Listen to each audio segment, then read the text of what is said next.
The pressure of both the habitual patterns established by the physical body, the vital life energy, and the mental development, together with the pressure of society and the impact of past education, creates an enormous impediment to the radical change in standpoint necessitated for the manifestation of the supramental force and the transformation of the nature. Much of this is essentially unconscious or subconscious, making it even more difficult to identify and root it out in order to be prepared for an entirely different working of consciousness in the practitioner.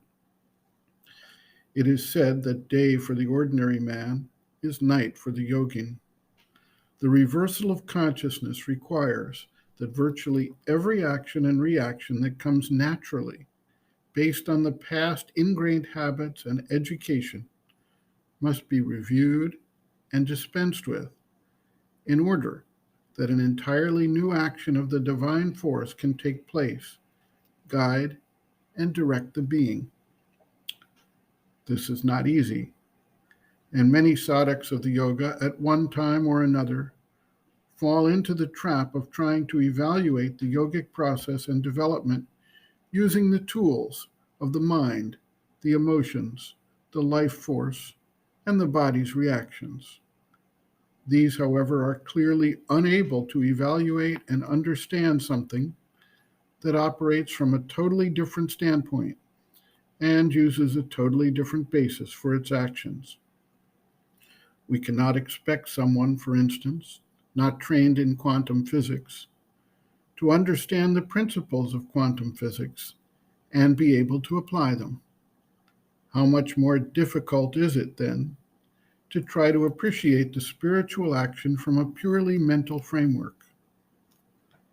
Humanity, using the basis of its sense perceptions, long believed that the sun rotated around the earth and that the earth was flat. It was only when a new principle of knowing was developed using the higher mental powers that this misperception could be countered and corrected. This provides us an insight to the vast error that can similarly occur when we try to judge something beyond the mind with the mind's limited framework. It requires a conscious effort to overcome the inertia of the past ways of seeing, knowing, and doing. Absent this conscious effort, it is easy for those who follow a difficult yogic path to get caught up in the limitations, errors, and distortions that occur as the standpoint is in the process of shifting to a new basis. Sri Aurobindo writes, quote, "Least of all can this yoga be done if those who profess to be its sadhaks continue always to make themselves centers, instruments, or spokesmen of the forces of the ignorance which oppose, deny, and ridicule its very principle and object. On one side, there is the supramental realization, the overshadowing and descending power of the supramental divine, the light and force of a far greater truth than any yet realized on the earth, something therefore beyond what the little human mind and its logic regard as the only permanent realities, something whose nature and way and process of development here it cannot conceive or perceive by its inadequate instruments or judge by its puerile standards. In spite of all opposition, this is pressing down for manifestation in the physical consciousness and the material life.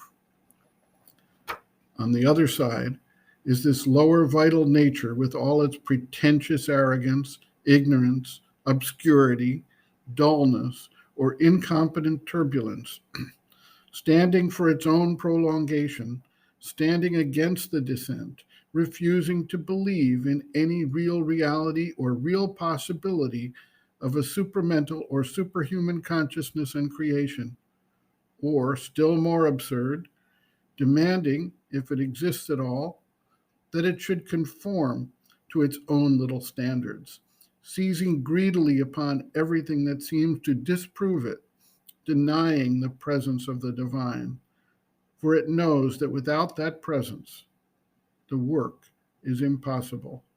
Affirming loudly its own thoughts, judgments, desires, instincts, and if these are contradicted, avenging itself by casting abroad doubt, denial, disparaging criticism, revolt, and disorder.